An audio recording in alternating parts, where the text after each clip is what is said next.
خیر ہو انشاءاللہ. بہت شکریہ شاہد ہاشمی ہمارے ساتھ تھے. چیک اپ کی اپڈیٹ ہم آپ تک پہنچا رہے تھے. اب چلتے ہیں اپنی اگلی سٹوری کی جانب، جو کہ ظاہر ہے اقوام متحدہ کا اہم ترین اجلاس، سلامتی کونسل کا اہم ترین اجلاس، اور ایسے میں اہم ترین ملاقات بھی ہوئی. ایک ریئر ملاقات ڈونلڈ ٹرمپ کی ہوئی مسلم ممالک کے سربراہان کے ساتھ. موضوع غزہ تھا. 50 منٹ ملاقات جاری رہی. مختلف سربراہان مملکت تھے اور اس کے بعد ان سربراہان مملکت نے کوئی میڈیا انٹریکشن بھی نہیں کیا. تاہم ڈونلڈ ٹرمپ نے گفتگو کی. اس گفتگو سے یہ اندیا مل رہا ہے کہ کچھ ڈسکس ہوا ہے کل، اور اب وہ ڈسکس انہوں نے کرنا ہے اسرائیل کے ساتھ، چونکہ انہوں نے کہا کہ غزہ کے حوالے سے جتنے بھی اہم ممالک ہیں ان سب سے ہماری ملاقات ہوئی مائنس اسرائیل. اور لیکن اہم ملاقات رہی، بلکہ ڈونلڈ ٹرمپ اس کو کامیاب ملاقات کہہ رہے تھے. آپ دیکھیے اس ملاقات کے بارے میں ڈونلڈ ٹرمپ نے کیا کہا.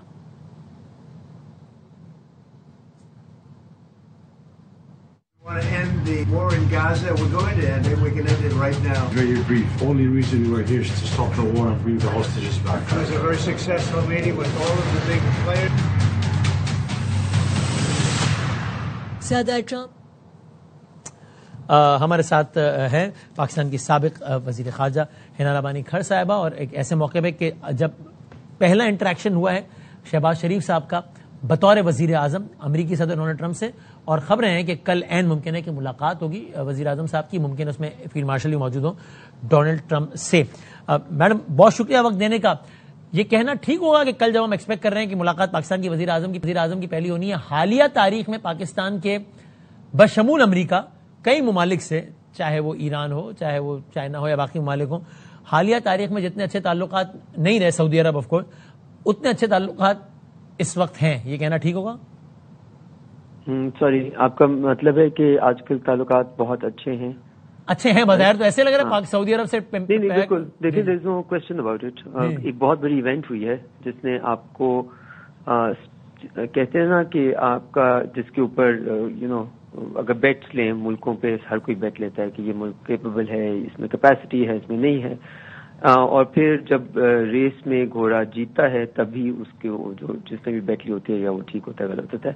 ان سم ویز جو انڈیا نے ہمارے اوپر اگریشن کیا، اس سے پاکستان سے جو بھی ایکسپیکٹیشن تھی، Pakistan sort of over performed, out performed, and also kind of out performed the net security provider of the Western Hemisphere. That's not a small thing.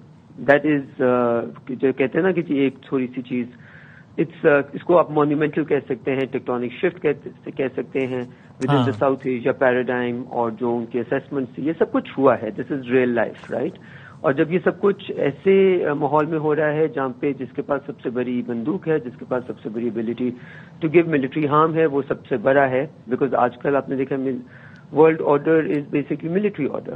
آپ نے اسرائیل کا اگریشن جہاں جہاں دیکھا جائے، could get away with it because it has been sanctioned by the one remaining hegemon in the world using its veto power, and that's the United States of America. So اس طرح کی دنیا میں جب آپ ملٹری فیلڈ میں اپنا دکھا دیتے ہیں اور آپ پھر دوسری طرح ڈپلومیٹک فیلڈ میں بھی دکھا دیتے ہیں، because also how we conducted ourselves, تو اس کا بالکل ایک بہت بڑا اثر ہو رہا ہے. اور وہ آپ کو اپنے خطے میں بھی نظر آ رہا ہے، براڈر ریجن جس کو ہم مڈل ایسٹ کہتے ہیں اس میں بھی نظر آ رہا ہے، آپ کو اپنے چائنا کے ساتھ بھی نظر آ رہا ہے اس کا امپیکٹ، دیر بوئنٹ آن پاکستان، اور یقیناً آپ کو پوری ویسٹرن ممالک میں، ویسٹرن دنیا میں بھی نظر آ رہا ہے. یہ بھی ایک اچھی پیش رفت ہے کہ سعودی عرب کے ساتھ جو معاہدہ ہوا وہ تو ظاہر ہے ہی اچھی پیش رفت، لیکن الگ الگ تجزیے ہو رہے تھے. ظاہر ہے سعودی ایران رائیولری کوئی راز نہیں ہے، جو کہ اس وقت نہیں ہے، ظاہر ہے اس وقت تو بڑا اچھا تعلق ہے، لیکن ایران کے پریزیڈنٹ کا یونائٹڈ نیشنز میں اپنی تقریر میں، جس کا ظاہر ایک مخصوص وقت ہوتا ہے، اس میں باقاعدہ اس معاہدے کا تذکرہ کرنا اور اس کو دو برادر اسلامی ممالک کے درمیان خوش آئند پیش رفت قرار دینا، again puts us in a very good situation. Absolutely. دیکھیں the problem is that we must learn our lessons from history. We should be well read. But when we impose historical realities and on today's realities, then کبھی کبھی ہم بہت بڑی غلطی کر دیتے ہیں. میرے نظر میں یہ جب 2019 میں آئی بلیو سعودی عربیہ پہ اٹیک ہوا تھا ان کے آئل فیلڈز پہ، I could be wrong but it was around that time, اور ان کا ایکسپیکٹیشن یہ تھی کہ ان کا نیٹ سیکورٹی پرووائڈر جو کہ یونائٹڈ اسٹیٹس آف امریکہ ہے، جس کی ان کے پاس بیسز بھی ہیں، وہ ایک بہت بڑا ریئیکشن دے گا ٹو ایران، اور وہ ریئیکشن ان کے ایکسپیکٹیشن کے مطابق بالکل نہیں آیا. اس کے بعد سے اگر آپ دیکھیں تو پورے مڈل ایسٹ میں UAE، Saudi Arabia, Bahrain and Qatar کے تو پہلے بھی تعلقات بہتر رہے ہیں، ان سب نے جو ایران کے ساتھ انہوں نے رائیولری ایک جس کو وہ اوپر اور اوپر اور اوپر لے کے جا رہے تھے، انہوں نے سب نے اس کو ڈائل ڈاؤن کیا، نارملائزیشن کیا، ٹریڈ میں نارملائزیشن کیا، فلائٹ شروع کر دی، ڈپلومیٹک ریلیشنز واپس لے آئے. یہ سب کچھ tilt is in reaction to what the world is presenting them. This is all just a realist assessment of اپنے آپ کو سیکیور کرنا، اپنے انٹرسٹ کو پرزرو کرنا. سو وہ لوگ جو کہ اس کو سعودی عربیہ اور ایران کو آج سے 8 سال پہلے یا 10 سال پہلے یا 15 سال پہلے والی رائیولری کو دیکھ رہے ہیں، یقیناً کنسرنز، ٹرسٹ ڈیفیسٹ ابھی بھی ہے، صحیح، لیکن وہ rivalry for every one to see and experience جس طرح تھا اس طرح نہیں ہے. And there is strong intent in both the countries that they have bigger battles to fight, کہ یہ آپس میں ان کا یہ جو ہے وہ ان دونوں کے انٹرسٹ میں نہیں ہے. سو یہ جو what I would read into this is that ہم سارے جو باہر سے بیٹھے ہوئے انالیسس کر رہے ہیں، ہم میں سے کئیوں کو شاید تھوڑا بہت کچھ اندر کا پتا ہو، ہم یہ ایک بات ہو رہی تھی کہ یہ جو سعودی پاکستان امپیکٹ ہے، کیا اس کا اثر شاید ایران کے اوپر تو نہ ہو، اور وہ نیگیٹو اثر ہی ہونا تھا. Once you take that out of the picture, once you say کہ نہیں یہ والی چیز اس کے میں ہے ہی نہیں، مجھے اس پریزیڈنٹ آف ایران کا یہ کہنے سے یہ جو شک یا جو اندازہ تھا کہ they were taken into confidence by one اور the other, that has been confirmed. And this was the only possible irritant in this scenario, ہے نا پاکستان سعودی عربیہ. بالکل، اگر اس میں آپ کوئی بھی اگر لوگوں کو پاکستان میں جائز کنسرن ہوتا تو وہ یہ والا ہوتا، تو وہ یہی ہوتا، اور وہ جائز کنسرن ہوتا. وہ کیوں ہوتا جائز کنسرن؟ کیونکہ نیبرز کو آپ چوز نہیں کر سکتے، وہ آپ کی مجبوری ہے، اور اس مجبوری کا فائدہ اسی طرح اٹھا سکتے ہیں کہ ان کے ساتھ آپ کے بہتر تعلق ہوگا. ہم ایسٹ پہ کچھ کر نہیں سکتے بیکاز انڈیا میں پرائم منسٹر مودی نے ڈیسائیڈ کر لیا کہ ہی wants to be anti Hindu, anti Muslim and anti Pakistan. Afghanistan میں دیر مینی چیلنجز، بٹ وہاں پہ بھی دا ڈیسیژن ٹو جتنے بھی وہاں سے چیلنجز آئیں ہمیں پھر بھی ان سے انگیجمنٹ کرتے رہنا پڑے گی. اور ایران کے ساتھ ہمارے پاس یقیناً اپرچونٹی ہے، کیونکہ ان کی جب اسرائیل کے ساتھ کانفلکٹ ہوئی، I think the way Pakistan stood by them, the way Pakistan supported them in the Security Council, in pretty much every world fora, gave them much to think about in terms of the choices they had made in the past. ایک آخری بات یہ بتائیے گا، ایران کے president آج خطاب کرتے ہوئے یہ اپنی بات دہراتے ہیں جو ایران ہمیشہ کہتا ہے کہ ہم نیوکلیر بم تو ہم بنانے نہ کبھی چاہتے تھے اور نہ بنا رہے ہیں. کل ڈونلڈ ٹرمپ نے اپنی اسپیچ کے بالکل ابتدائی کچھ منٹس میں اقوام متحدہ کو رگڑنے کے بعد جو پہلا بات کی انہوں نے ایران کے حوالے سے کی، دیکھیں جی کتنا تھریٹ تھا اور ہم نے اس کو بھی قابو پا لیا اور پھر 7 جنگوں کا کریڈٹ لیا. ایران کے سپریم لیڈر خامنہئی صاحب کی ایک سیریز آف ٹویٹس آئی ہے جس میں یو ایس کے خلاف بڑی سخت باتیں بھی ہیں، لیکن وہ ساتھ میں کہتے ہیں کہ انریچمنٹ تو آپ نے ہماری فیسلٹی کو ڈیمیج کیا ہوگا، انریچمنٹ تو سائنس ہے، سائنس کو تھوڑی ڈسٹروائے کر سکتے ہیں، اور ہم ایک سرٹن لیول آف انریچمنٹ تک پہنچ گئے، وہ ہم جاری رکھیں گے. پھر انہوں نے لیکن کوانٹیفائی کیا باقاعدہ کہ ہم 60% تک پہنچ گئے، جن کو بم بنانا ہوتا ہے وہ 90 تک جاتے ہیں اور ہم 60 تک ہم نے اچیو کر لیا، اور نہ ہمیں پہلے کبھی بم بنانا تھا نہ بنانا ہے، ہم تو اس کو اپنی فلاح کے لیے فلاح کے لیے استعمال کرنا چاہتے ہیں. آپ کو کہیں نہ کہیں یہ سینس آتا ہے کہ شاید کہی ہوئی یا نان وربل جو بھی کوئی نہ کوئی انڈرسٹینڈنگ امریکہ اور ایران میں بھی اس سطح کی ہوگی، understanding I don't know maybe the right word اور ناٹ، جہاں دونوں تو اپنی اپنی وکٹریز کلیم کر کے بس اب اس تنازع کو مستقبل قریب کے لیے ختم کر سکتے ہیں، جہاں ایک سائڈ یہ کہے گی کہ ہمارے پاس تو انریچمنٹ کی سائنس ہے اور ہم نے جو ہم تو پہلے ہی کہہ رہے تھے ہم تو بنانا نہیں ہے، جو کرنا تھا وہ کر رہے ہیں، اور ڈونلڈ ٹرمپ بھی کریڈٹ لیتے رہیں گے کہ دیکھو ان کے پاس تھا میں نے اڑا دیا ہے. یہ ہو گیا لیکن وسیم 15 یا 18 October I think that is the date جس میں جو اسنیپ بیک جو ان کی JCPOA کی اگریمنٹ ہوئی تھی EU کنٹریز کے ساتھ، اور اس میں جو آٹومیٹڈ اسنیپ بیک اگر ایک اور ریزولوشن نہیں آتی تو آٹومیٹڈ اسنیپ بیک ہو جائے گا، جس کا مطلب ہے کہ ان کے اوپر جو تمام سینکشنز تھیں، جو ملٹی لیٹرل سینکشنز تھیں اور نان بائی لیٹرل سینکشنز تھی، وہ واپس آ جائیں گے. اگر ان کے اوپر ان کے لیے ان کی فلاح کے لیے ایک نئی ریزولوشن نہیں آتی. جو پچھلی resolution south Korea security council میں لے کے آیا وہ جیت نہیں سکی، اس کو صرف آئی بلیو 4 ووٹس ملے. سو دس جو کوشچن آپ پوچھ رہے ہیں وہ ہمیں اگلے کئی دنوں میں 2 ہفتوں میں پتا چل جائے گا. بٹ یقیناً اگر آپ وہ پابندیاں تو شاید لگنی ہے دوبارہ، نہیں ایسا لگتا ہے بظاہر کہ وہ تو شاید نہیں، مطلب it really depends on what you looking at, because I don't think the Europeans are very relevant in that the relevant party is as the case nowadays the United States of America.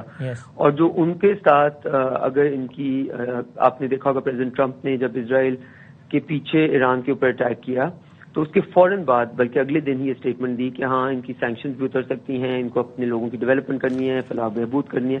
So there mixed signals right now and to the many people who I would like to believe no more than I do general belief is کہ وہ snap back واپس لاگو نہیں ہوگا، اور وہی چیز اس دنیا کے اور خطے کے فلاح و بہبود میں اور پیس اینڈ سیکورٹی کے لیے بہتر ہے.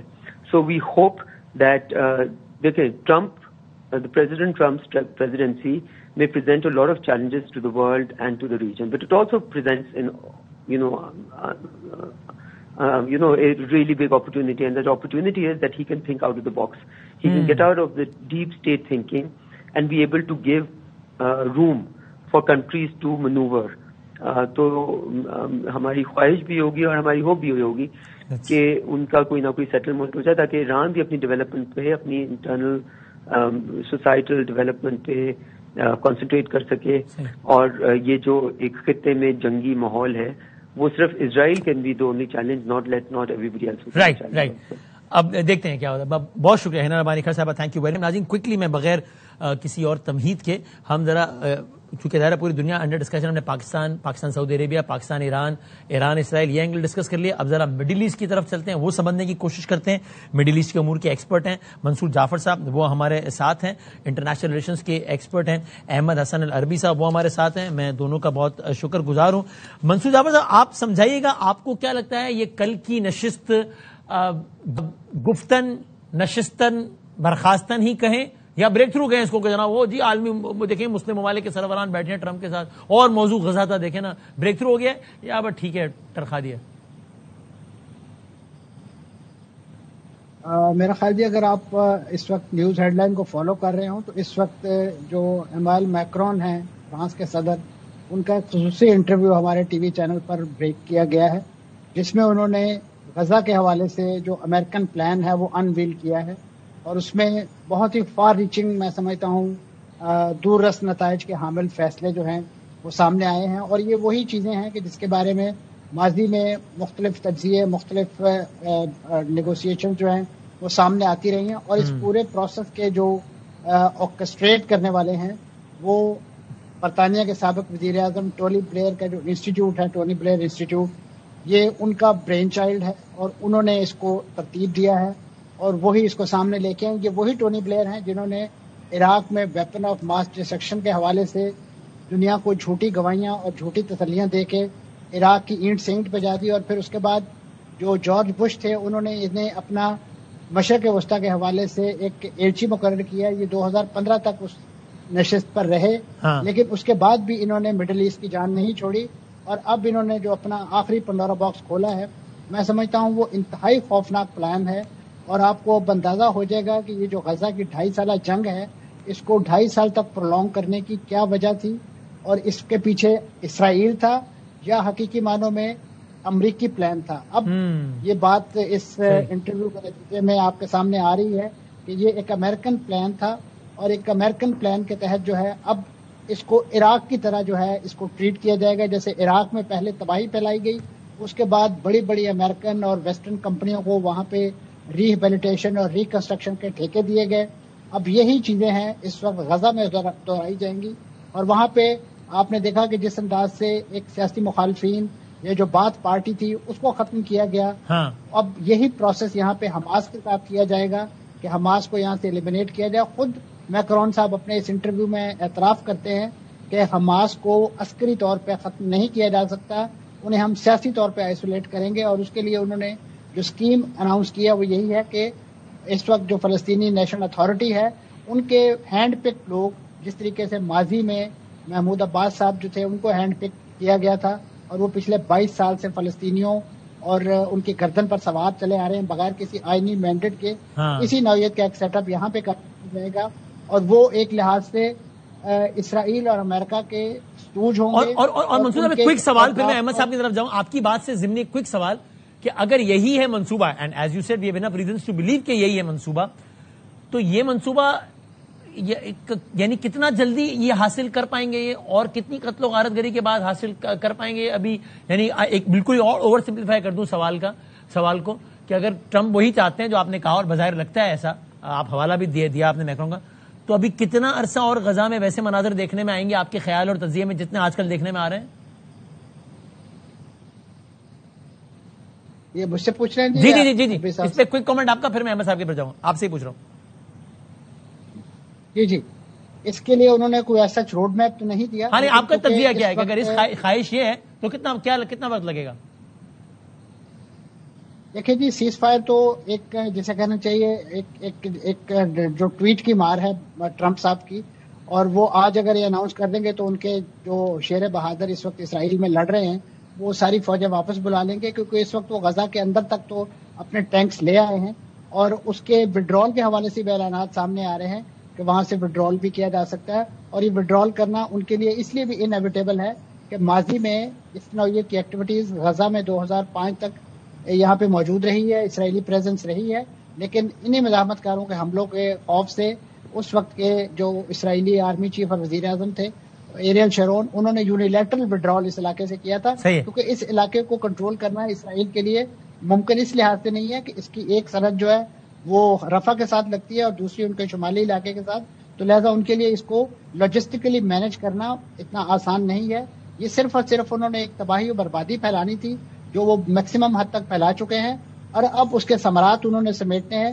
بلکہ دنیا بھر کے جو اس وقت کمپنیاں کنسٹرکشن اور خود ان میں جو ان کے اپنے لوگ ہیں وہ اس وقت قطار اندر قطار بیٹھے ہیں. ٹھیک ہے میں احمد صاحب سے احمد صاحب آپ یہ اوپینین شیئر کرتے ہیں، آپ اس سے ایگری کرتے ہیں کہ کوئی اسی طرز کا پلان ہے، یا آپ کے خیال میں ارادے کچھ اور ہیں، ممکنہ منظرنامہ غزہ کا کچھ اور ہے؟ دیکھیں وسیم بھائی، اس پہ میں 2-3 چیزیں کروں گا کہ ہم پلانز تو پچھلے 2 سال سے ڈسکس کر رہے ہیں. ایک پلان ٹرمپ کا ہے، ڈونلڈ ٹرمپ کا، ٹونی بلیئر کے انسٹیٹیوٹ کا ایک پلان ہے، ایک پلان اسرائیل کے پرائم منسٹر کا ہے، ایک پلان غزہ کے لوگوں کا ہے، ایک پلان مسلم کنٹریز کا ہے. پلانز تو سارے ڈسکس ہو رہے ہیں، لیکن وہ کون سا پلان ممکنہ پلان حقیقت سے قریب یعنی جو نظر آئے وہ کیا لگتا ہے حقیقت سے قریب کون سا ہوگا؟ ابھی آئی تھنک اس کے اوپر ہم اس کے پاس بھی نہیں ہیں. میں بہت سخت بات کروں گا، شاید لوگوں کو بری بھی لگے، کہ جو غزہ کے اندر ہو رہا ہے، جو پچھلے 2-2.5 سال سے اسرائیل غزہ کے اندر جو جینوسائیڈ کر رہا ہے، اس نے تقریباً 70-80 سال لگے ہیں اس کو یہاں تک پہنچنے میں. اب وہ غزہ کے اندر جو ہے بالکل لائک اے ریبائڈ ڈاگ، وہ بالکل پوری طرح غزہ کے اندر میسیکر اور جینوسائیڈ کر رہا ہے. اس کا لارجر پلان ہمیں ہمیشہ نظر میں رکھنا چاہیے. لارجر پلان اس کا گریٹر اسرائیل کا ہے، توسیع پسندانہ عزائم ہے، ایکویژن کے اندر جی ایکسپینشنزم ہے. اور وہ اس سارے پروسیس کے اندر بہت ساری ایکویژن ہے مڈل ایسٹ کے اندر جو تبدیل ہوئی ہے. ایران کے اوپر جو حملہ ہوا ہے اس میں امریکہ کی رضامندی شامل نہیں تھی، اس میں واضح طور کے اوپر آپ نے کنفیوژن دیکھی between the Israelis and the Americans.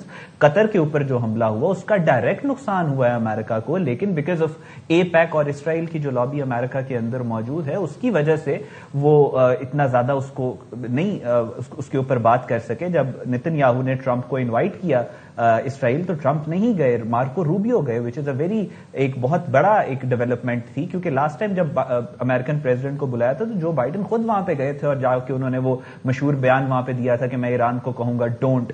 سو یہ ساری سچویشن مڈل ایسٹ میں بہت تیزی سے تبدیل ہو رہی ہے. مسلم ورلڈ جو ہے آپس میں بہت تیزی سے اکٹھا ہو رہا ہے.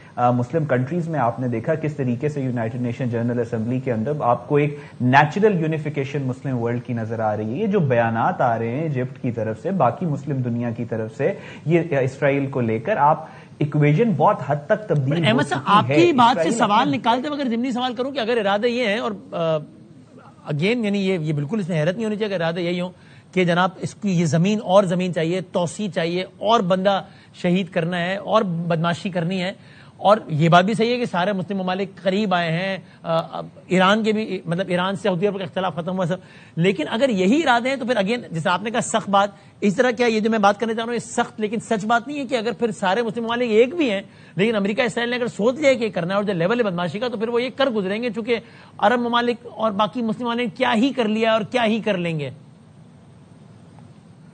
نہیں وسیم بھائی، اس میں بات یہ ہے کہ اسرائیل کی جو طاقت ہے، Israel is not the Israel that it used to be. آج سے 3 سال پہلے جو تھا اب وہ اسرائیل نہیں ہے. اسرائیل کے اندر بہت زیادہ ڈیوائیڈ ہے. اسرائیل کے آپس میں آپ دیکھیں نتن یاہو اور جوڈیشری اسرائیل کی آپس میں ڈیگرز ڈرون ہے. نتن یاہو اور ڈونلڈ ٹرمپ کے درمیان میں خلیج ہے، اختلاف ہے. جو فارمر پریزیڈنٹ بل کلنٹن نے نتن یاہو کے خلاف بیان دیا ہے امریکہ کی تاریخ میں پہلی دفعہ ہوا ہے. امریکن پبلک اسرائیل کے بہت سخت خلاف ہے. امریکہ کی اکنامک کنڈیشن وہ نہیں ہے جو 2001-2002 میں تھی. امریکہ نے اسرائیل کے اصرار کے باوجود ایران کے خلاف اپنی فوجیں نہیں اتاری. سو اس وقت سچویشن جو ہے اسرائیل، مجھے اگر آپ کو کولڈلی پوچھیں تو اسرائیل بیک فٹ پہ ہے. دوسری طرف مڈل ایسٹ کے اندر آپ دیکھیں ایکویژن کس طریقے سے چینج ہو رہی ہے، پرانی رائولریز ختم ہو رہی ہیں. اگر بیک فٹ پہ تو آپ کو ایک انڈیکیٹر آپ بتائیں گے کہ دیکھیں یہ ایک ٹینجیبل بات کہ دیکھیں یہ ہوا ہے، دیکھیں غزہ میں اٹراسٹی اتنی کم ہو گئی، وہ تو 50 60 70 80 بندہ بلڈنگ گرانا سب تو چل رہا ہے. ایسی کیا چیز ہے کہ ہم سمجھیں لگ رہا ہے بیک فٹ پر ہے اور اب شاید یہ اٹراسٹیز کم ہوں گی؟ دیکھیں میں وہی آپ سے عرض کر رہا ہوں کہ ہمیں غازہ ہم ساروں کے دل کے بہت قریب ہے. ظاہر ہے جو ظلم وہاں پہ ہوئے ہیں وہ انسانی تاریخ میں کبھی نہیں ہوئے، لیکن میں پھر آپ سے ریکویسٹ یہ کروں گا کہ آپ اس کو لارجر ایکسپینشنزم جو اسرائیل کا اس کانٹیکسٹ میں دیکھیں. اسرائیل کی جو گریٹر اسرائیل بنانے کی خواہش تھی اس پہ کیا بریکس نہیں لگیں؟ کیا اسرائیل کے اندر سے 2% لوگ اسرائیل چھوڑ کے ملک چھوڑ کے چلے نہیں گئے؟ کیا نیتن یاہو کے خلاف احتجاج نہیں ہو رہے؟ کیا اسرائیل کا جو وجود ہے وہ اس وقت خطرے میں نہیں ہے؟ کیا اسرائیلی اینالسٹ اسرائیل کے اندر بیٹھ کے یہ بات نہیں کر رہے کہ ہمیں نہیں لگتا کہ اسرائیل کی ریاست اگلے 10 سال نکالے گی کیونکہ پوری دنیا اسرائیل کے خلاف ہے؟ وہ انفارمیشن وارفیئر، وہ نیریٹو، وہ پروپیگنڈا جو پچھلے 100 سال 1895 سے تھیوڈور ہرزل کے دور سے شروع ہوا تھا، وہ غزہ کے لوگوں نے اس کو مٹی میں ملا دیا ہے قربانیاں دے کر. سو آئی تھنک یہ ساری سچویشن کو بھی ہمیں ظاہر ہے غزہ کی جب بات آتی ہے ہم ایموشنل ہو جاتے ہیں، ہم یہ نہیں دیکھتے کہ اسرائیل میں کتنے بڑے بڑے ڈیوائڈز ہیں. پھر آپ کہہ رہے ہیں وہ جو اول منصوبہ تھا، مین منصوبہ، اس میں ناکامی اسرائیل کا مقدر ہے، اس لیے یہ کہنا ٹھیک ہوگا کہ اسرائیل اپنے مقاصد حاصل نہیں کر پا رہا. جی، اور اس کا جو سارے کا سارا اس کا جو غزہ کے لوگوں نے قربانیاں دی ہیں یہ اس کی وجہ سے، ان کی قربانیاں رائے گاہ نہیں گئیں اور وہ دے رہے ہیں. تھینک یو سر، بہت شکریہ دونوں مہمانوں کا، بہت شکریہ.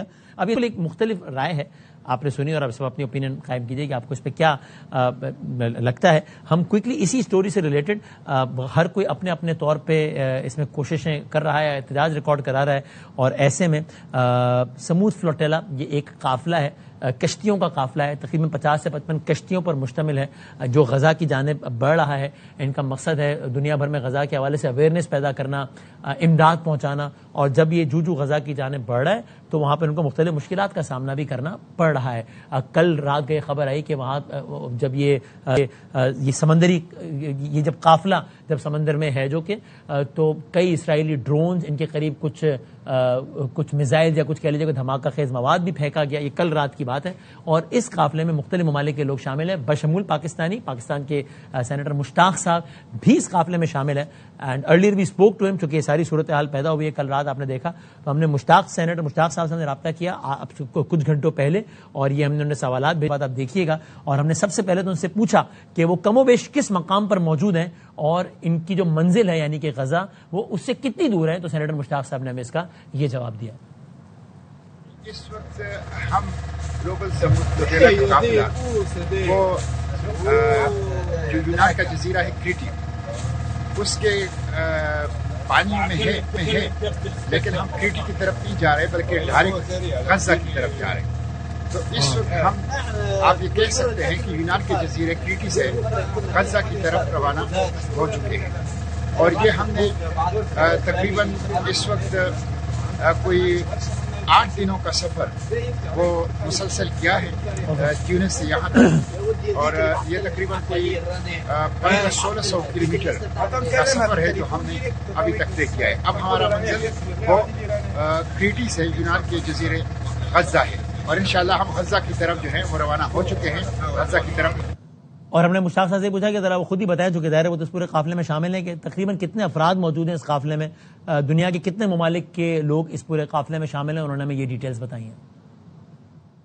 دیکھیے یہ جس قافلے میں ہوں اس کا نام ہے گلوبل سمود فلوٹیلا. سمود کا مطلب ہے استقامت، اور یہ انسانی تاریخ کا سب سے بڑا شہری اتحاد کا مظاہرہ ہے، جس میں تقریباً 44 ممالک سے مختلف لوگ خطے منطقے جغرافیہ مذہب ثقافت کلچر رنگ زبان سے بالاتر ہو کر انسانیت کو بچانے کے لیے غزہ کو بچانے کے لیے متحد ہوئے ہیں. اور اس لیے گلوبل سمود فلوٹیلا میں متحد ہوئے ہیں کہ اس کے اوپر کنسنسس ہے کہ اسٹیٹ ناکام ہو گئے، ریاستیں ناکام ہو گئی، انٹرنیشنل باڈی ورلڈ آرڈر ناکام ہو گیا. 2 سال سے لائیو اسٹریمنگ جینوسائڈ جو ہے وہ چل رہی ہے. Hunger as a weapon of genocide, starvation اور فیمن کو as a weapon of war استعمال کیا جا رہا ہے. 70% بچے اور خواتین اور مائیں قتل کیے جا رہے ہیں اور دنیا کچھ نہیں کر رہی. تو عام عوام نہتے ہاتھوں اٹھے ہیں اور انہوں نے اپنے ساتھ خوراک، پانی، ادویات اور بچوں کے لیے دودھ اور دوسری ضروریاتی زندگی لے کے سمندر کے راستوں 3000 کلومیٹر کا سفر بارسلونا اور تیرس سے غزہ کی طرف وہ کر رہے ہیں تاکہ انسانیت کو بچا سکے غزہ سے. رائٹ. اور ہم نے ان سے یہ بھی پوچھا کہ مطلب یہ اتنا بڑا قافلہ چل رہا ہے, اتنی مشکلات ہیں, اسرائیل کی طرف سے جارحیت ہے, کبھی فضا میں ڈرونز آ جاتے ہیں, کبھی کسی اور طریقے سے راستہ روکنے کی کوشش کی جاتی ہے, تو ان کو اس میں کیا مشکلات پیش آ رہی ہیں؟ جس کشتی پر وہ موجود ہے, پورا قافلہ ہے نا جس پر اسپیسیفک وہ موجود ہے, اس میں کتنے لوگ ہیں, کھانے پینے کے کیا انتظامات ہیں, کس طرح وہ لے کے چلیں, جوش جذبہ مورال کیسا ہے جب حالات ایک دم, جب سوچیے رات کے اندھیرے میں ڈرون سر پہ منڈلا رہے ہیں, بم گر رہے ہیں, عجیب و غریب صورتحال ہے, تو ایسے میں جوش و جذبہ کیسا ہے؟ ہم نے پورا منظرنامہ سمجھنے کی کوشش کی اور اس کا انہوں نے ہمیں یہ جواب دیا. آپ بھی دیکھیے. آپ نے پوچھا ہے کہ سفر کے مشکلات کیا ہیں, تو سفر کے مشکلات یہ ہیں کہ 2 دفعہ تو ہمارے اوپر ڈرون اٹیک ہوئے ہیں, ہر رات ہمارے اوپر ڈرون منڈائے جا رہے ہیں, 2 سی اسٹرام سے ہمیں گزرنا پڑا جس میں تقریباً کوئی 7 کشتیاں ہمارے اس قابل نہیں رہی کہ وہ سفر کر سکے اور ان کا مشن جو ہے وہ پیش ہو چکا ہے. تو یہ سفر کے مشکلات ہیں, بہت بڑا رسکی سفر ہے, کوئی سیفٹی بوٹ نہیں ہے, کوئی سی ٹور نہیں ہے, بلکہ بہت بڑا رسکی مشن ہے. اس کے ساتھ یہ ہے کہ آپ ہماری جو چھوٹا سا جہاز ہے جو زیادہ تر ادویات سے اور خوراکی مواد سے بھرا ہوا ہے غزہ کے لیے, ہم اس پہ ٹیونس کے نمائندہ 3-4 بیٹھے ہوئے ہیں, ایک پاکستانی ہے, ایک کویتی ہے, ایک فرینچ ہے, ہم اس کے اوپر بیٹھے ہوئے ہیں, اور اسی طرح مختلف نیشنلٹیز کو مکس کر کے مختلف جہازوں کے اوپر بٹھایا گیا ہے. یہ کوئی 700-800 لوگ ہیں اور کوئی 40 سے 50 کشتیوں کے اوپر یہ بیٹھے ہوئے ہیں, اور انہوں نے اپنی جہازوں کو سامان سے بھر دیا ہے. ہم اس پورے سفر کے دوران یا تو کھجوروں پہ گزارا کرتے تھے, بسکٹ کے اوپر گزارا کرتے تھے, ڈبل روٹی کے اوپر, یا زیادہ سے زیادہ ابلے ہوئے انڈوں کے اوپر گزارا کرتے تھے. یہ ہر حوالے سے, ہاں وہ طوفان کے حوالے سے ہو, ڈرون اٹیکس اور پروازوں کے خطرات کے حوالے سے ہو, یا خوراک کے معاملے میں ہو, یا آرام کے معاملے میں ہو, ایک بہت ہی مشکل اور امتحان والا سفر ہے. لیکن غزہ میں جو کچھ ہو رہا ہے انسانی تاریخ میں اتنا ظلم کہیں نہیں ہوا ہے, اس کو سامنے رکھ کر ہماری یہ مشکلات کچھ بھی نہیں ہے. ہم ان تکالیف کو دیکھ کر, ان مصائب کو دیکھ کر ہمیں اپنی تکالیف اور مصائب بھول گئی ہیں, اور ہمیں کوئی پرواہ نہیں ہے. ہمارا عزم بلند ہے, ہمارا مورل ہائی ہے. ہم کسی تکلیف سے, کسی سسٹم سے اور کسی ڈرون اٹیک اور ڈرون پروازوں سے خوفزدہ ہونے والے نہیں ہیں. ہم غزہ پہنچیں گے, اور گلوبل سمود پروٹیلا کے جو 3 مقاصد ہیں, جینوسائیڈ کو روکنا, ختم کرنا, ہیومینیٹیرین اسسٹنس کوریڈور کو اسٹیبلش کرنا, اور ہیومینیٹیرین ایڈ کو ڈیلیور کرنا, اور ان ہیومن بلاکیڈ اور سیج, اس محاصرے اور اس ناکہ بندی کو ختم کرنا. یہ تینوں مقاصد ہم انشاءاللہ حاصل کریں گے انشاءاللہ. اور ہم نے ان سے پوچھا کہ آخر میں اگر وہ کوئی پیغام دینا چاہیں تو یہ اس پلیٹ فارم کے ذریعے دے سکتے ہیں. انہوں نے یہ کہا, میں آخر میں آپ کے توسط سے حکومت پاکستان سے بھی ایک مطالبہ کروں گا. اس وقت وزیر اعظم شہباز شریف امریکہ میں ہیں اور وہ یونائٹڈ نیشن کے اجلاس میں شرکت کر رہے ہیں.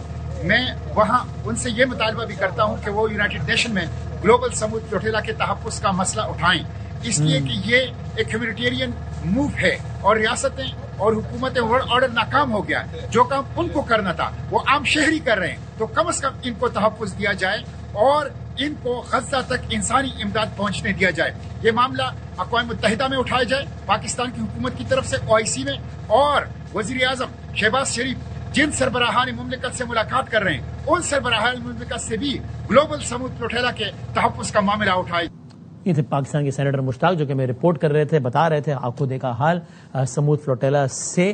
سمود فلوٹیلا کے بارے میں کل رات ایک بڑا واقعہ پیش آیا, شکر ہے کوئی جانی نقصان نہیں ہوا. شاید ابھی ارادہ بھی ہے کہ خوف و ہراس کے ذریعے ان کو پیچھے دھکیلا جائے, ان کو نہ آنے دیا جائے. آپ یہ دیکھیے کہ ہر ممکن حربہ, ہر ممکن گھٹیا حربہ بھی آزمایا ہے. عالمی جو ادارے, یعنی جو ویسے تو بہت عالمی ضمیر کے اور امن کے ٹھیکیدار بنتے ہیں, جنہوں نے پیاس کو, بھوک کو, آٹے کو, ہر چیز کو بطور ہتھیار استعمال کیا, اسپتال, ایمبولینس پہ فائرنگ اینڈ واٹ ناٹ. یہ ساری صورتحال تھی. ہم ایک بریک کے بعد ایک اور سٹوری کے ساتھ حاضر ہوتے ہیں. ناظرین, اس میں آپ کو خوش آمدید کہتے ہیں. ہم نے پاکستان تحریک انصاف کے سینئر رہنما علی محمد خان صاحب سے بات کرنی ہے جو کہ ہمارے ساتھ موجود ہیں. لیکن اس سے پہلے آپ یہ دیکھیے, جب میں آپ سے بات کر رہا ہوں, اقوام متحدہ ظاہر تمام عالمی رہنما وہیں پہ موجود ہیں, تو مختلف لینس بھی بہت سارے اجلاس ہوتے ہیں, مین جنرل اسمبلی ہے ظاہر, لیکن ساتھ ساتھ بہت ساری اور چیزیں بھی چل رہی ہیں. تو اقوام متحدہ کے سیکرٹری جنرل کی میزبانی میں خصوصی ماحولیاتی اجلاس ہو رہا ہے. شہباز شریف صاحب اس میں شریک ہیں, اور اجلاس میں رکن ممالک 10 سالہ قومی مالیاتی آداب پیش کریں گے, موسمیاتی تبدیلی میں بات ہوگی, یعنی کہ کلائمیٹ چینج میں بات ہوگی, یعنی کہ گلوبل وارمنگ میں بات ہوگی, یعنی کہ کہیں نہ کہیں کلاؤڈ برسٹ کا بھی شاید تذکرہ ہو جائے. یہ ساری باتیں ہیں, لیکن کتنی کمال کی بات ہے کہ اسی اقوام متحدہ میں کھڑے رہ کر, زیادہ دیر نہیں ہوئی, 24 گھنٹے گزرے تقریباً, دنیا کے سب سے طاقتور بااثر آدمی سمجھے جاتے ہیں ڈونلڈ ٹرمپ, انہوں نے اسی اقوام متحدہ میں کھڑے رہ کر ان تمام تر ایشوز کا تقریباً مذاق ہی اڑایا ہے. کہ یعنی کہ ان کے الفاظ دیکھیے گا, انداز اور خلاصہ یہ تھا کہ یار ایسی ڈرامے بازی یہ ساری کیا, گلوبل وارمنگ اور کولنگ اور یہ دیکھو نا, پہلے یہ پریڈکشن کرتے تھے کہ یہ ہو جائے گا. کیا اسٹوپڈ لفظ بولا, کیا اسٹوپڈ لوگ تھے, کیا پریڈکشنز کرتے تھے. اقوام متحدہ میں ہی اقوام متحدہ کے فلاں بندے نے یہ پریڈکٹ کیا تھا, فلاں نے, کچھ بھی نہیں ہوا, اور یہ ایسے ہی ہے بس سارا کچھ. اور میں ابھی بھی وارن کرتا ہوں, ٹرمپ کہہ رہے ہیں کہ بھائی ان چکروں میں نہیں پڑھو, یہ گلوبل وارمنگ یہ کیا ہوتا ہے. حالانکہ اس وقت میں آپ سے بات کروں تو اجلاس ہو رہا ہے, اقوام متحدہ کے سیکرٹری جنرل کرا رہے ہیں اجلاس. دیکھیے کل ڈونلڈ ٹرمپ نے کیا کہا. 1920s and the 1930s they said global cooling will kill the world. Then they said global warming will kill the world. But then it started getting cooler, so now they could just call it climate change. It's the greatest con job ever perpetrated on the world, in my opinion. They were made by stupid people. If you don't get away from this green scam, your country is going to fail. وہ دنیا کے مالک کو کہہ رہے ہیں بھائی یہ ڈرامے بازی سے دور رہو, بہت پیسے ضائع ہوں گے, نقصان ہے, سب بیکار ہے. Very interesting. جناب علی محمد خان صاحب, پاکستان تحریک انصاف کے سینئر موسان. حضور السلام علیکم. السلام بدامی صاحب. سر بہت شکریہ وقت دینے کا, آپ ہمارے ساتھ موجود ہیں. سر پہلے تو یہ بتائیے گا, آپ بار بار اگرچہ آپ کو اپنوں کی طرف سے بھی اس پہ بہت تانا زنی کا سامنا کرنا پڑا, اور وہ آج کل بھی کرنا پڑ رہا ہے, آئی تھنک آپ کے حصے میں بھی لکھ دیا گیا ہے نصیب میں آپ کے, لیکن جب آپ یہ کہتے تھے کہ بھائی بات چیت کا تو رستہ کھلا رکھنا ہی پڑے گا نا, بے شک وہ حکومت وقت سے ہی کیوں نہ ہو, شدید ترین اختلافات کے باوجود, چونکہ بات چیت سے ہی تو رستہ نکلے گا. اور ایک موقع ایسا آیا جب پارٹی سطح پر بھی آپ کے موقف کی تائید ہوئی, لیکن اب جو آج کل جو لائن آ گئی ہے وہ تو پھر بہت ہی آپ کے موقف کے برخلاف, یا وہ نہیں کہ اب علیمہ خان صاحبہ نے باقاعدہ سامنے آ کر ہی کہہ دیا ہے کہ جی عمران خان صاحب نے کہا کسی کو کسی سے رابطہ رکھنے کی ضرورت نہیں, اور لگ رہا تھا واضح کہ اشارہ اسٹیبلشمنٹ کی طرف ہے, کسی سے کوئی رابطہ نہ رکھے. اور خان صاحب نے کہا ہے, علیمہ صاحبہ نے کہا, خان صاحب نے کہا جس کو جو بات کرنی ہے اڈیالہ میں آ کے مجھ سے کر لیں. سو اس سے دو باتیں سمجھ میں آ رہی ہے نا, کہ ایک تو خان صاحب انکریج نہیں کر رہے ہیں کہ اسٹیبلشمنٹ سے کوئی بھی اور بات کرے, پتہ نہیں ٹرسٹ ڈیفیسٹ ہے یا کیا, اور دوسرا ہے کہ he is willing to talk but the other side is not willing to engage. یہ بہت شکریہ وسیم بھائی. سر اللہم صلی علی محمد وعلی آلہ وصحبہ وسلم. سب سے پہلے تو صرف 10 سیکنڈ میں ایک بات میں کروں گا. آپ کے چھوٹے, آپ کو میں نے کال بھی کی تھی, جو چھوٹے کو اسٹار تھے عمر شاہ, تو چھوٹا ہمارا ننا جو ہے وہ فوت ہو گیا ہے, اور وہ بالکل ستارے کی طرح انشاءاللہ اوپر چمک رہا ہوگا. لیکن ان کے بھائی جو ہیں احمد اور ان کے فیملی سے میں تعزیت کرنا چاہتا ہوں, اور اللہ ان کو صبر جمیل دے. بہت کیوٹ بچہ تھا. It's a great loss for us and for Air Wife family as well. So may Allah grant him maghfirah. آپ نے باقاعدہ کال کر کے تعزیت کی, میں بہت شکر گزار ہوں آپ کا. بس مجھے اس کا بڑا دکھ تھا کیونکہ he was such a cute kid, اور آپ سے اس کی بڑی انسیت تھی, and I saw you crying for him, so I really felt sad. تو وسیم بھائی دیکھیں, یہ جو معاملات ہیں نا, یہ جمہوریت ہے, یہ ایک سیاسی جماعت ہے, یہ کوئی فوجی پلاٹون نہیں ہے. اور ہم نے ہمیشہ خان صاحب کے ساتھ چیزوں کو ڈسکس کیا ہے, آرگو کیا ہے. بہت دفعہ ایسے ہوا ہے کہ انہوں نے اپنی بات چھوڑ کے ہم لوگوں کی بات مانی ہے. تو میں سمجھتا ہوں کہ پولیٹیکل لیڈرشپ کو خان صاحب تک رسائی دی جائے. کیا وجہ ہے؟ اب میں آپ کے سامنے بیٹھا ہوں, 8 مہینے اور 1 ہفتے سے زیادہ ہو گیا ہے. It's been 10 months, more than 10 months that I'm not allowed to meet Imran Khan. Same goes for Asad Qaiser sahib, same goes for Atif Khan صاحب, for عامر ڈوگر. یہ جتنا ہمارا پولیٹیکل لاٹ ہے, کچھ تو بےچارے اب سزا بھی ہوگی, وہ آنا بھی چاہیں تو نہیں آ سکتے. عمر ایوب بھائی, زرتاج گل وزیر صاحبہ, اس طرح کے دستی صاحب, اس طرح کے لوگ. اب دیکھیں, خان صاحب کو پولیٹیکل لیڈرشپ اگر جا کے ملے, ڈسکشن ہو, اس کے بعد ہی کوئی پولیٹیکل بات آگے آئے گی. جہاں تک یہ اسٹیبلشمنٹ والی بات ہے, یہ بات میں نے ان سے 10 مہینے پہلے خود پوچھی تھی. جب 26 کا احتجاج ہو رہا تھا, اس سے پہلے, اس کے بعد تو انہوں نے مجھے ملنے ہی نہیں دیا. تو آخری جو ملاقات ہوئی تھی وہ کوئی 8, 9 یا 10 منٹ کی تھی. میں نے جاتے جاتے خان صاحب سے پوچھا, کیونکہ دیکھیں ہر احتجاج کے اینڈ میں آپ مذاکرات کرتے ہیں تاکہ کوئی راستہ بنے. صحیح ہے. تو مجھے یہ احتمال تھا کہ شاید کچھ لوگ, حکومت یا طاقتور حلقے یا وٹ ایور, ہم سے رابطہ کریں. تو ظاہر مجھ سے تو نہیں کریں گے, وہ تو کسی عہدیدار یا کسی اس شخص سے کریں گے جس کے پاس کوئی ریاستی عہدہ ہو. تو میں نے 3 نام ان کو دیے کہ علی امین خان, جنرل سیکرٹری راجہ صاحب اور چیئرمین گوہر. اور اتفاق سے چیئرمین گوہر اور راجہ صاحب دونوں وہاں میرے ساتھ موجود تھے. ٹھیک ہے, کہ اگر رابطہ ہوتا ہے تو ان سے اگر رابطہ ہوتا ہے تو یہ کیا جواب دیں. تو خان صاحب نے اس وقت یہ بات مجھے کی, انہوں نے کہا کہ بالکل اگر رابطہ ہوتا ہے لیکن میرے سے ڈائریکٹ کیا جائے. تو یہ وہی بات ریپیٹ ہو رہی ہے جو آپا نے بھی کی ہے. اچھا, نتھنگ نیو. تو اگر کوئی رابطہ کرتا ہے تو خان صاحب نے تو انکار نہیں کیا, but he wants to be contacted directly. اور اس کی کیا وجہ ہوگی کہ ڈائریکٹ مجھ سے ہی بات کریں؟ دیکھیے میرے خیال میں خان صاحب کی جس طرح کی طبیعت ہے وہ چاہتے ہیں کہ چیزیں وہ اپنے ہاتھ میں لیں, اور اسی وجہ سے انہوں نے اپنا ایک پیٹرن ان چیف کا بھی عہدہ سنبھالا ہے, کیونکہ ہمیشہ سے وہ کیپٹن رہے ہیں. وہ خود چیزوں کو دیکھنا چاہتے ہیں, کیونکہ دیکھیے بیچ میں اتنا کچھ ہو گیا ہے اور بڑے موقع بھی ضائع ہوئے ہیں. میں سمجھتا ہوں 26 کا بڑا موقع ضائع ہوا ہے, بڑا اچھا اپرچونٹی تھی. کس نے ضائع کیا, اسٹیبلشمنٹ نے یا پارٹی نے؟ بس حالات جیسے بھی تھے, میں کسی کوئی وہ ڈیٹیل میں نہیں جاتا. میں کہتا ہوں وہ میں ڈائریکٹ نیگوسیشن میں تو نہ تھا نہ کبھی رہا ہوں, لیکن گور صاحب نے مجھ سے رابطہ کیا اور میں انہی کے ساتھ اڈیالہ آیا 25 کو, شاید آپ کو یاد ہوگا یا آپ کی نالج میں ہوگا. تو 25 کو میری تو نہیں ملاقات ہو سکی, لیکن گور صاحب کی اور بیرسٹر سیف کی خان صاحب سے ہو گئی ملاقات. تو اس میں کوئی راستہ نکل رہا تھا, لیکن پھر وہ حالات ایسے ہو گئے. وہ ایک اچھا موقع تھا. تو ایسا نہیں ہے کہ کبھی ہم بریک تھرو کے نزدیک نہیں پہنچے. تو شاید اب خان صاحب چاہتے ہیں کہ بیچ میں پلیئرز جتنے کم ہوں اتنی بہتر ہے. شاید یہ وجہ ہو. ٹھیک ہے, آپ نے کہا جس پر آپ کی پارٹی کے لوگ بھی کچھ ناراض ہوئے, بلکہ انہوں نے کھل کے اظہار کیا, اظہر مشوانی صاحب نے, شہباز گل صاحب نے مشن نور کے حوالے سے تنقید کی آپ پہ ٹویٹر پہ. آپ نے کہا کہ عمران خان صاحب کے ٹویٹر کے حوالے سے تھوڑی سی احتیاط برتی جانی چاہیے. ابھی تھوڑی دیر پہلے رانا ثناء اللہ صاحب کا اسٹیٹمنٹ آیا آسما شرائی صاحب کے پروگرام میں. انہوں نے کہا کہ ہم اس کو اکاؤنٹ کو بند کرنے کی کوشش کر رہی ہے حکومت پاکستان, چونکہ ملک دشمن مواد وہاں سے ٹویٹ ہوتا ہے. لیکن یہ تو طے ہے نا کہ یہ ویریفائی کیا جا سکتا ہے کہ کیا خان صاحب جو کہہ رہے ہیں وہی ٹویٹ ہو رہا ہے یا کوئی اپنی طرف سے بھی مرچ مسالہ لگا رہا ہے.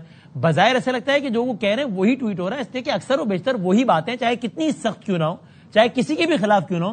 علیمہ خان صاحبہ بھی وہ باتیں کہتی ہیں, اس کے کچھ گھنٹوں بعد وہی چیز ٹویٹ بھی ہوتی ہے, اور علیمہ خان صاحبہ کہتی ہیں کہ خان صاحب نے مجھ سے کہا, پھر وہ ٹویٹ بھی ہوتی ہے.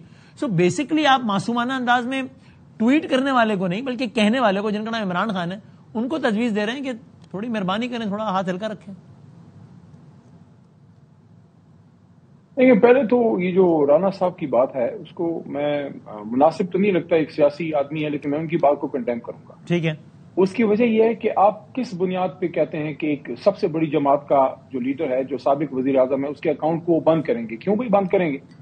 اگر ہم آج یہ ڈیمانڈ کر دیں کہ میاں نواز شریف صاحب کا رابطہ میڈیا سے بند کر دیں, کیا آپ اس کو مانیں گے یا کوئی مناسب بات ہوگی؟ یہ بڑی غلط بات ہے, ایسی نہیں ہونی چاہیے. معذرت اسی بنیاد پہ جس بنیاد پہ نواز شریف صاحب نے ایک دفعہ آرمی چیف کا نام لیا تھا نا جلسے میں, تو پی ٹی آئی کے لوگ کہتے تھے کہ ملک دشمن ہے, آرمی چیف کے خلاف تقریر کرتا ہے, تو بس وہ اس اکاؤنٹ سے ٹویٹ ہوتا ہے. رانا صاحب کے بھی ذہن میں یہی لاجک ہو جو پی ٹی آئی کل دیتی تھی نون لیگ کے خلاف. دیکھیں, زبان بندی تو کسی کی نہیں ہونی چاہیے, بس یہ سب کے لیے ایک ہی چیز ہے, چاہے آج ہے یا کل ہے یا آنے والا کل.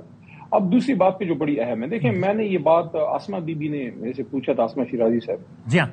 تو میں نے اس وقت یہ کہا, اور پھر مزمل صاحب نے بھی پوچھا. دیکھیں میں اس پہ بڑا کلیئر ہوں کہ یہ سارے عمران خان صاحب کے اکاؤنٹ کے پیچھے پڑے ہوئے ہیں, اور عمران خان صاحب کا اس وقت ہمارا جو ورکر ہے, بے شمار ورکر ہے ہمارا ووٹر سپورٹر, وہ خان صاحب کو 2.5 سال سے وہ مل نہیں پا رہا, دیکھ نہیں پا رہا. وہ ایک ان کا اکاؤنٹ ہی ہے جس کے وساطت سے ان کا کوئی نہ کوئی وہ ایک جذباتی یا روحانی لنک یا ایک رشتہ رابطہ ہے. میں نے اس تناظر میں بات کی تھی کہ اس کے استعمال میں احتیاط کا مطلب یہ ہے کہ اس پہ اٹیک بھی ہوں گے, اس کو بند کرنے کی بھی خدا نخواستہ کوشش ہوگی, تو اس سے جو انفارمیشن جاتی ہے وہ تھرو سیف چینل جائے, تاکہ جو بات خان صاحب کہیں وہی وہاں پہ آئے. اور میرے خیال میں اس کے لیے بہترین چینل وہی ہے جو سسٹرز ہیں ان کی, یا اگر وہ سسٹرز نہ ہوں تو پھر چیئرمین یا سیکرٹری جنرل, لیکن سسٹرز کے ذریعے اگر ہو سیف طریقے سے, تاکہ کوئی اس میں نہ پلس ہو نہ مائنس ہو. میں اس تناظر میں بات آپ کو خدشہ ہے کہ شاید کچھ پلس مائنس ہو جاتا ہے, رہ گیا ہے, باقی تو سارے واسطے رابطے انہوں نے توڑ دیے. دیکھیں سیاسی لوگوں کو کاٹ دیا, فیملی کو کبھی ملنے دیتے ہیں, علیمہ آپا کبھی جا پاتی ہیں, کبھی نہیں جا پاتی, کبھی وہ سسٹر جا پاتی ہیں. آپ یقین کیجئے, شرم کی بات ہے اس نظام کے لیے. یہ پرسوں میں خود تھا وہاں, تو بیرسٹر گوہر, چلے مجھے تو آپ نے روک دیا نا, میں نے کوئی بڑا گناہ کیا جو 10 مہینے سے آپ نہیں مجھے ملنے دے رہے,